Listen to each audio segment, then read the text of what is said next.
Shalom saudaraku yang dikasihi Tuhan. Kembali kita akan belajar lagi pelajaran The Secret of Judas. Kita sudah belajar di ayat yang ke-11 dan kita masuk di ayat yang ke-12. Ayat yang ke-11 kita belajar tentang 3 tokoh, Kain, Bileam, dan Korah. Nah sekarang ayat yang ke-12 saya akan bacakan dalam terjemahan King James Indonesia. Berbunyi demikian, mereka inilah noda di dalam segala perjamuan kasihmu, your feast of charity. Apabila mereka berpesta dengan kamu, persekutuan berpesta, bersukaria, bersukacita, ini kan berpesta, dengan tidak takut mereka memberi makan dirinya sendiri. Nah ini orang fasik. Pada waktu bersukacita bersama, mereka nggak mempedulikan orang lain. Mereka memberi makan dirinya sendiri, egois toh. Mereka itu adalah awan-awan yang tidak berair. Awan itu terbuat dari apa sih? Dari uap loh, dari air loh. Tapi tidak berair. Ini awan apa gitu? Nah, kita akan lihat satu persatu ini. Yang dibawa ke sana ke sini oleh angin. Seperti pohon pada musim gugur yang tidak berbuah, yang mati 2 kali dan tercabut dengan akarnya. Di ayat yang ke-12 ini kita akan bagi menjadi 2 bagian. Yang pertama adalah yang kita bahas hari ini, yaitu noda dalam perjamuan kasih orang fasik. Noda dalam perjamuan kasih. Video yang akan datang kita akan bahas tentang perumpamaan orang fasik. Perumpamaan orang fasik ini ditulis pada Yudas 12b dan 13. Nah, kita akan lihat ini perumpamaan orang fasik 1, yaitu Yudas 12b, dan perumpamaan orang fasik kedua. Saya nggak akan gabung supaya demi ayat kita bisa tahu apa isinya ceritanya, saudaraku. Kita bahas dulu, mereka inilah noda di dalam segala perjamuan kasihmu. Apabila mereka berpesta dengan kamu dengan tidak takut, mereka memberi makan dirinya sendiri. Ya ini Yudas 1 ayat yang keempat sudah dijelaskan bahwa orang-orang fasik itu merangkak masuk tanpa disadari. Merangkak masuk mana? Di ayat yang ke-13 ini dijelaskan, yaitu noda di dalam perjamuan kasih. Perjamuan kasih ini cerita tentang apa sih? Cerita tentang persekutuan orang beriman, persekutuan orang percaya, persekutuan tubuh Kristus. Betul ya? Orang-orang fasik ini merangkak masuk tanpa disadari. Mereka berbaur bersama-sama orang beriman, sehingga bisa berkumpul bersama, bisa bergurau, bersukacita bersama dalam perjamuan kasih. Istilah perjamuan kasih di sini adalah suatu tindakan saling berbagi, saling menolong, saling mengisi sehingga terjadi keseimbangan. Kita mau baca 2 Korintus 8 ayat yang ke-13. Sebab kamu dibebani bukanlah supaya orang-orang lain mendapat keringanan, tetapi supaya ada keseimbangan. Ayat yang ke-14, maka hendaklah sekarang ini kelebihan kamu mencukupkan kekurangan mereka, supaya kelebihan mereka mencukupkan kekurangan kamu, supaya ada keseimbangan. Ayat yang ke-15 saya tambahkan, seperti ada tertulis, orang yang mengumpulkan banyak tidak kelebihan, orang yang mengumpulkan sedikit tidak kekurangan. Kalau saudara melihat dalam perikopnya ini adalah cerita tentang pelayanan kasih. 2 Korintus 8 ayat 1 sampai 15. Ini cerita tentang pelayanan kasih. Jadi perjamuan kasih ini adalah suatu tindakan saling berbagi, saling menolong, saling mengisi sehingga terjadi keseimbangan. Nah, orang-orang fasik ini masuk dengan tanpa disadari. Pada saat orang fasik ini masuk, tindakannya itu bukan saling berbagi, saling menolong, saling mengisi. Tapi tindakannya adalah untuk aku, untuk diri sendiri, untuk memperkaya diri sendiri, memuaskan diri sendiri. Dan tindakan ini dilakukan tanpa perasaan takut atau malu. Ditulis dalam Yudas 1:13 ini. Tanpa takut memberi makan diri sendiri. Egois. Gitu loh.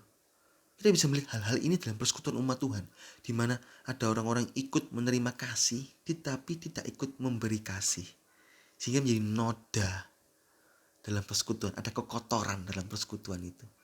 Istilah noda kita bahas sekarang. Istilah noda berarti suatu kekotoran yang sedikit tentunya.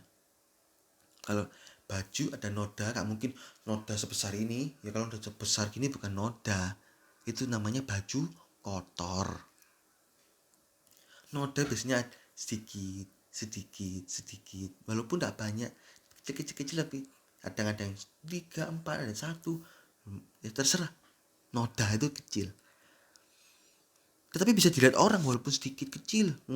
Misalnya bajunya putih, kalau saya merah begini, ada noda putih itu kelihatan gitu loh saudaraku, walaupun kecil kelihatan.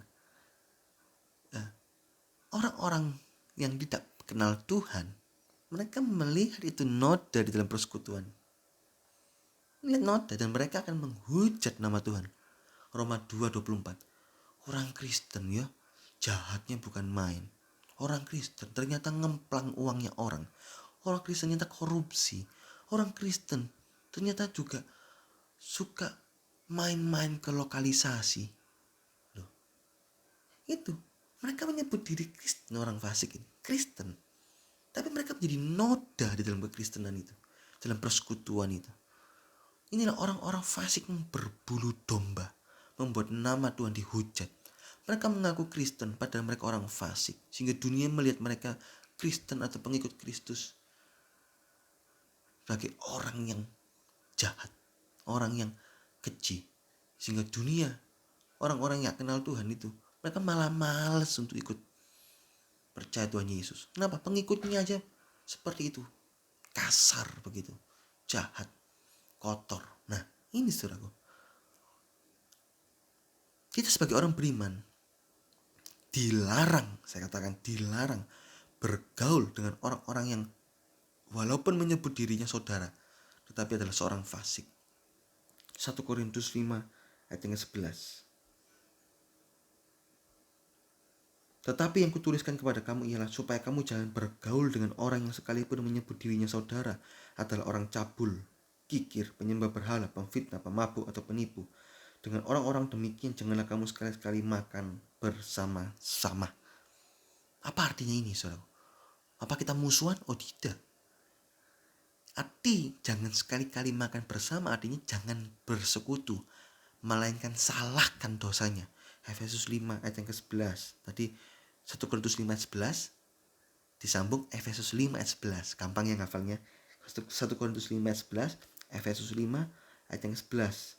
Dikatakan jangan turut mengambil bagian dalam perbuatan-perbuatan kegelapan. Tadi kan yang tidak berbuahkan apa-apa, tetapi sebaliknya telanjangilah.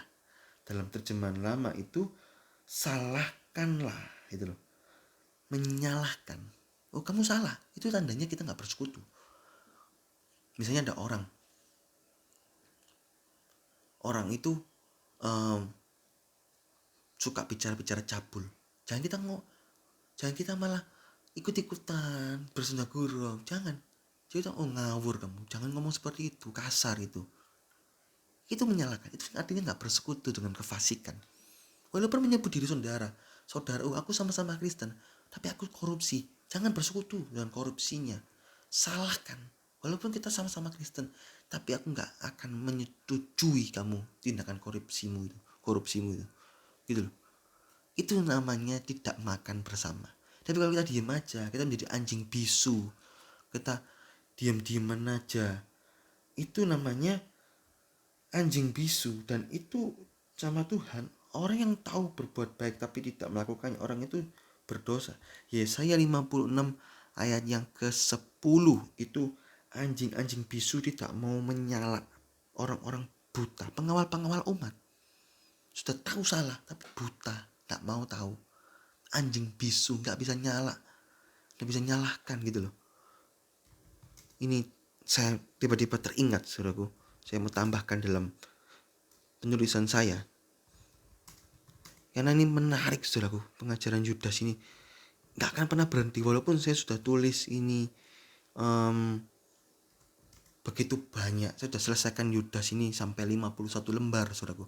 Tapi pada waktu saya bagikan dalam video ini, Tuhan kasih lagi pengertian dan saya harus tulis, saudaraku. Ini anjing bisu. Jangan seperti anjing bisu yang gak tahu menyak. Salahkan, saudaraku.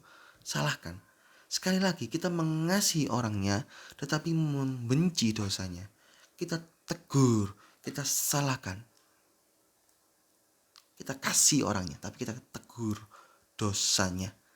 Pastikan, saudaraku, dalam persekutuan kita yang kecil, mungkin dalam persekutuan sel, mungkin dalam family altar, dalam macam-macam lah nama-nama persekutuan yang ada di dalam tempat kita, saudaraku, dalam Indonesia, dalam dunia ini namanya macam-macam.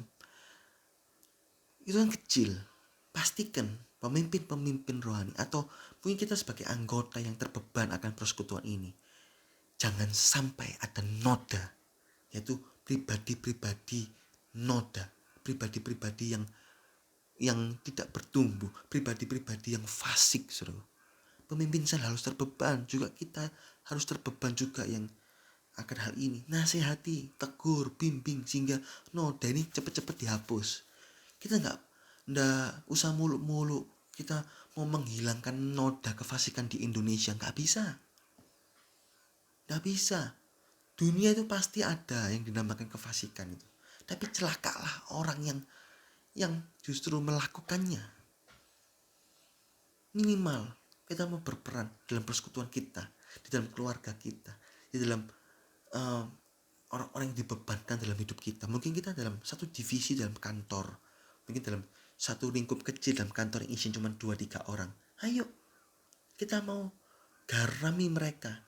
Jangan ada noda kefasikan, saudaraku. Kalau mereka belum kenal Tuhan, ya jelas mereka orang berdosa, saudaraku. Ya kita doakan, kita berusaha mempertobatkan mereka sehingga mereka dibersihkan dari segala dosa di dalam Yesus. Was sin, menyucikan dari segala dosa. Kita bersekutu dan kita mau jaga persekutuan ini. Jangan sampai ada noda-noda kefasikan. Kita harus menyalahkan. Nah, kenali anggota-anggota kita. Mana-mana yang berbaju Kristen. Saya katakan berbaju Kristen. Berarti orang fasik ini berbaju Kristen. Dari buahnya lah kita kenal pohon itu. Matius 7 ayat 15-17. Ayo, kalau ada kelihatan kok rasanya aneh orang ini ya, kita telusuri, kita jadi teman, lebih dekat. Nemu kefasikannya. Misalnya, orang ini suka pornografi. Nasihati, tegur, salahkan. Jangan dibiarkan, jangan jadi anjing bisu, saudaraku. Karena orang fasik itu tidak bisa menutupi buah kefasikannya, pasti ketahuan. Orang-orang di dekatnya pasti tahu. Dan kita harus tegas. Yudas memang memperingati kita untuk waspada terhadap noda kefasikan dalam persekutuan kita, sekaligus mengajak kita untuk membersihkan noda tersebut. Ayo, dalam setiap anggota sel, belajar membersihkan noda, sehingga setiap anggota sel ini bersih dari noda kefasikan. Dan kalau dikumpulkan, menjadi lebih besar, bisa bergema di lingkungan kita, orang-orang yang seperti ini, saudaraku, sehingga membersihkan kefasikan di lingkungan kita. Gereja pasti ada lalang, ada gandum, pasti itu. Tapi kita berusaha terus supaya lalang ini bisa berubah jadi gandum. Ini, saudara, ini sekaligus ayat yang ke-12a ini sekaligus mengajak kita, mendorong kita, menggugah kita untuk terus berjuang membersihkan noda-noda kefasikan. Tuhan memang tidak langsung mencabut lalang itu, karena itu menjadi pekerjaan orang beriman untuk mengubah lalang menjadi gandum. Tuhan tidak ingin seorang pun binasa. 2 Petrus 3 ayat yang ke-9. Oleh karena itu, mulai dari lingkup kecil, dari persekutuan sel kita, pastikan tidak ada noda kefasikan. Bimbinglah, nasihati, doakan, tegur, sampai mereka bertobat sungguh-sungguh. Ini, saudaraku, sedikit tentang orang-orang fasik yang adalah noda dalam perjamuan kasih. Ingat ya, dia merangkap masuk sembunyi-sembunyi, berbaju Kristen, tapi dia egois, dia berlaku fasik, sehingga menjadi noda. Orang-orang yang gak kenal Tuhan melihat orang-orang itu akan menghujat nama Tuhan gara-gara noda-noda ini. Oleh karena itu, kita sebagai pemimpin sel, orang-orang yang terbeban dalam ladang Tuhan, kita mau berjuang untuk membersihkan noda-noda kefasikan ini. Dengan cara apa? Menyalahkan, menegur, membimbing, menasihati, mendoakan. Jangan bersekutu dengan dosanya, salahkan dosanya, tapi kasihi orangnya. Yudas 1 ayat yang ke-23. Puji Tuhan, Tuhan Yesus memberkati.